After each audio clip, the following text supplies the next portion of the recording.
Hello guys and welcome back to Dubai Trains, and today we're going to do another op session and we're going to run a lat steam train with the proto throttle. Well, I'm sure some people are going to cringe when hearing that, but it's actually a lot of fun. It's actually a lot of fun. So what we're going to do, let me just swivel the camera around, try to follow this guy as we go, because we're going to pick up some cars. That should be fine. Let's coast it. I don't know if that tanker's empty or not. And we're going to do the CN&W run. So what does that mean? Well, I'll show you at the end of the video. We'll have a look at the string diagram real quickly, just 30 seconds, because it's quite a easy run, to be honest. And I'll just explain what we're going to do. So for now, I'm just going to take this string of cars. We have 1, 2, 3, 4, 5, and I'm going to use the yard engine, which is this Russian decapod. So that's a 210O. It's a Bachmann Spectrum model. It's an older model, and I just put a DCC into it and sound. It was DCC ready. I just added sound to it. And it also has, let me just gear it up so you can hear it.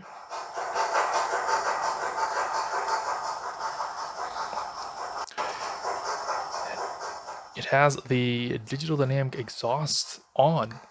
So we're running with the proto throttle, and it has digital dynamic exhaust on. That's a feature that this Tsunami 2 SOUNDTRAXX decoders have, which is absolutely great if you're running without a proto throttle for diesels, and if you're running any steam, however you run it. The digital dynamic exhaust really, what it does is it has there's some kind of feedback loop in it, so it measures how much effort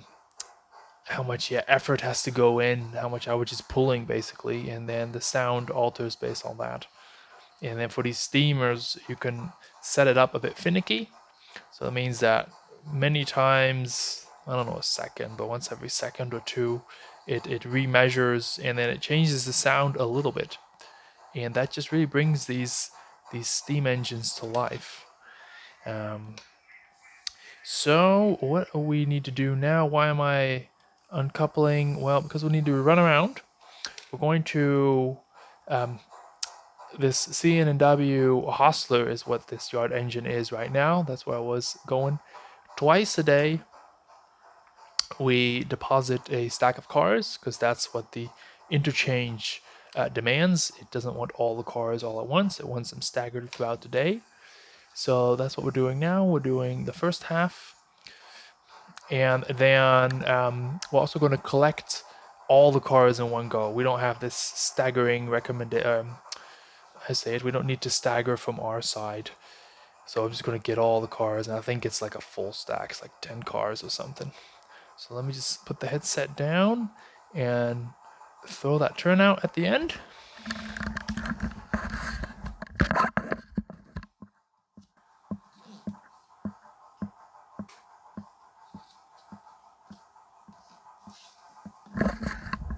And then of course I need to throw it again in a minute. So there we go. Now this Russian decapod, oh my. I really love the look of this engine. I love it. I love all those small drive wheels, all 10 of them. But it's not entirely without a headache, to say the least. One of the axles somehow creates a short on that double slip turnout that I have, and that's why it's been demoted to yard duty, because I don't want to have it shorting out every time I go over that turnout. But yeah, so here it is, and there we go. Boom. And let me just see how we're going to set this camera up. You can really hear it chuffing away now because it's pulling a heavy load of cars. And I need to check some turnouts as well, so let me just See if I can do this a bit smoothly. So yeah, today is a little bit of a short operation session, as you see, which is fine. Sometimes some jobs take a bit longer than other jobs. And the really long jobs are, I think, too long for one video. So in the future, I might need to chop that up a bit. Maybe one video where we pick all the cars for the way back, and then the second half of the video where we spot all the remaining cars. So let me just reshuffle a bit and explain a little bit what we're going to be doing as well. And because we have actually never done this job yet, I'll put the camera something like this, and it's way off in the distance. So actually the train is now going to be here going off stage, as they would call it. Pick some speed up a little bit. And because we have two interchange tracks right here. So, or staging tracks, sorry. So the interchange is staged. So what's happening now is technically off stage. So how would you do that? Oh, it's actually very easy. You could have a delayed coupling going into the staging, and that's a maneuver where you open the coupler, and then you can just push it, do what you want, and then by simply reversing or changing speed, simply changing direction, that's what I want to say, you can just uncouple. I didn't do that, so I'm just going to do it like this. And yeah, and then all you have to do is flip that turnout, just like that, and then just back into the other stack, pick it up. You really hear it chuff now, because I think we have the maximum of 10 cars that we're going to pick up. You'll see that in a minute. Now, what I wanted to say with this engine, sorry if the image is a bit boring, I'll try to liven it up a bit by saying something interesting. That this train is a headache because it has a belt drive in it somewhere right there. There we go. And that belt drive, I think because of that, it just doesn't run super smooth. It runs smooth now because it's pulling a load of cars, which is great. The Tsunami 2 has this hyperdrive system, and that actually smoothed out this engine a lot, a ton load. And what you can do with that is just change all kinds of compensation cycles. Do note that we're going through a signal right here. It's a clear aspect as the yard is empty, and we're also the yard master in this case. So the hyperdrive, yeah, you can, with that you can tune the engine. You can tell it when to add more power to compensate for loss of signal, basically loss of power going through the little motor, if I'm explaining it correctly.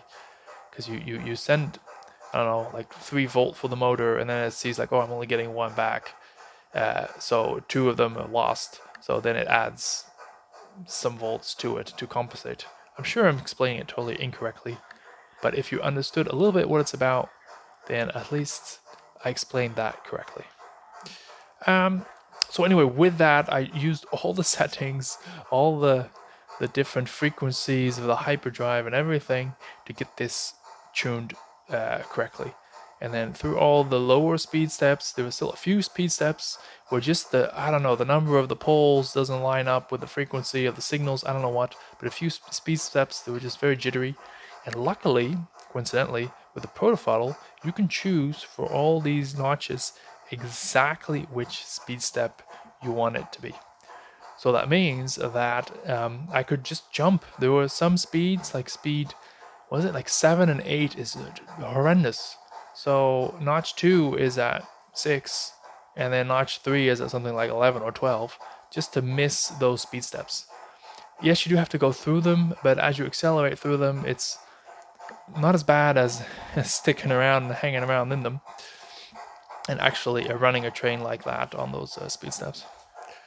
So you see we have 10 cars. Again, that's the maximum train length. Oh, let me see where we're going to go. Something like this. Trying to do two things at once. You guys know by now I can't do that. So we're good. Let me just try to show you guys what's happening. Let's raise it up a bit.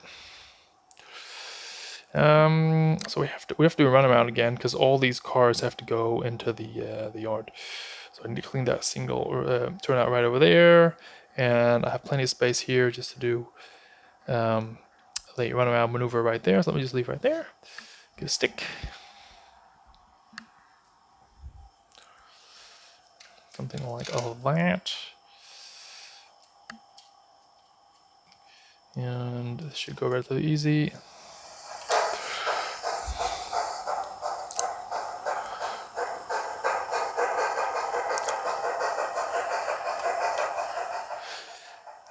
I'm just trying to be a little bit silent so you can hear what's going on with the engine.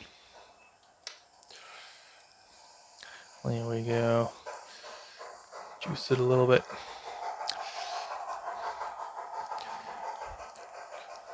Yeah, so the portal, it's great. I really love working with it. The only downside is that it's not really for beginners to use. Nope. And we just had some beginners on the layout, and I had to get some other cabs out because you don't want to also need to explain how the relatively complex protothrottle works. I'm sure they'll get it and they'll catch on soon enough, but in the heat of the moment when you just need to quickly brake, then you need to either have the muscle memory to do it quickly here like that, and if you don't have that because you're new, then it's probably going to be an accident. And yeah, it's all about risk management, I guess. So I think this job will be complete once I just hook onto this one again. And then I need to classify the cars. And I'm just going to do that in the next video, I think. Oh, that's coming in hard. Boom. That was too hard. So I promised you guys to show you a little bit what we're doing here. So I'm just going to go up and do this chart. Give me 30 seconds to explain this. We did that.